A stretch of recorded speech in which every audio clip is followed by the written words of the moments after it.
Well, you won't believe what I just found. Had to be driving my truck running some errands here in Indianapolis on the west side, and about 12 degrees if not warm. Yeah, the sun's out, but that's very deceiving today. But nonetheless, I actually found something kind of cool in the back lot of these little car lots here.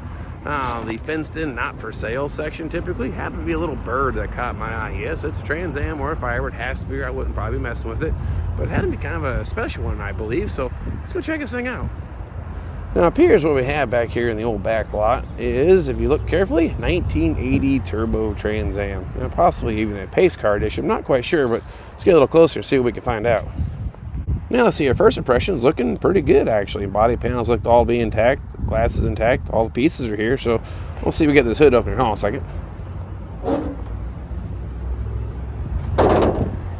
Well, first off, it appears to be all here. Air cleaner lid is missing, but I guess all the important bits, the turbo plumbing, everything, air pump, looks pretty much untouched. All in all, in pretty decent shape, actually, for a 1980s car. I would say not been hacked on too bad at this point. I wish it had the air filter lid, though. That'd be a whole lot cooler if it had that. Now, here on the old passenger side of the car, the paint on this car actually would probably clean up and look decent, probably a 7 out of 10 scale, but it does have the Indianapolis Motor Speedway badge on the side of the car. I'm not sure if it really was a pace car or not. And then, of course, the green custom faded paint, well, that's probably not factory, but definitely tell this thing's been sitting somewhere for quite some time. But the good part is everything seems to be here and intact. Now, I can't really poke my head on the side of the car, but I'll see if I can get on the back of the car and check out the frame rails and the important bits underneath here.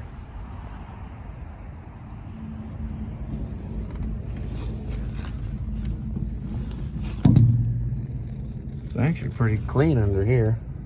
The tail panel's not rotted out. Tail panel busted out? Yeah, trunk and drop offs are good. It has the limited slip tag on the differential. These springs are probably about done. I can't make out floor pans, unfortunately, so. It does? Yeah, I can't tell if they're good or not, though. It's hard to see.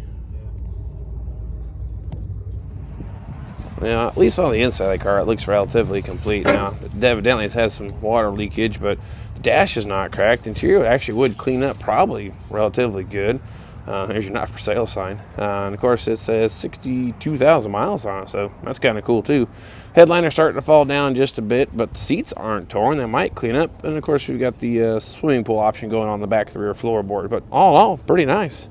Yeah, so there you have it. 1980 Turbo Trans Am. Not in the worst of shape, not in the greatest of shape. The guy, after talking to him, he's owned it since he was like 16, 17 years old and kind of partial to it. He's kind of got some sentimental value to it, but started talking him some numbers, almost got him talked into a price, but a little more out of the realm that I want to spend for a 1980 Turbo Trans Am, but still kind of a cool piece of history. You know, 301 with the turbo. Pontiac tried to make a go of getting us some performance, but let's be honest, it wasn't the top performer that they were hoping it would have been, but still kind of a cool car and a good piece of history. So nonetheless, thanks for checking this thing out. If you haven't done the Trans Am trivia question, I'm giving away $400 of my cash put in your pocket. It's all true, false questions, and you can guess as many times as you want until you get them all right and you get your name in the hat. So please don't pass up that opportunity for something really cool for some free money. So nonetheless, appreciate you following me on the journey. I'm gonna take out of here. I'm getting warmed back up because I'm still kind of cold from being out there, but I'll see if I get the camera going again, the heat going in the garage, get some more videos coming your way. But I do appreciate you following me on the journey, and we'll see you next time.